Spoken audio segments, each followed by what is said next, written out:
Hello coders, and welcome to How to Fix. In today's video, we'll be focusing on a new bug that you might find challenging to solve. So without further ado, let's dive into today's bug. Let's now execute code 1 to generate the error and observe the outcome. Let's walk you through the interpretation and the correction for this bug. Please pause the video to absorb the explanation. Let's adjust the code now and watch the outcome it yields.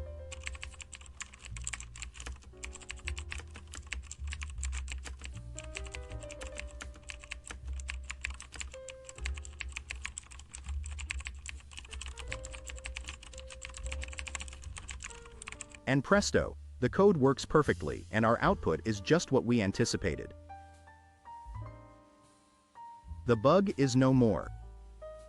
That's all for today's session. If you found this guide beneficial, please like the video and join our channel for more how to fix coding videos.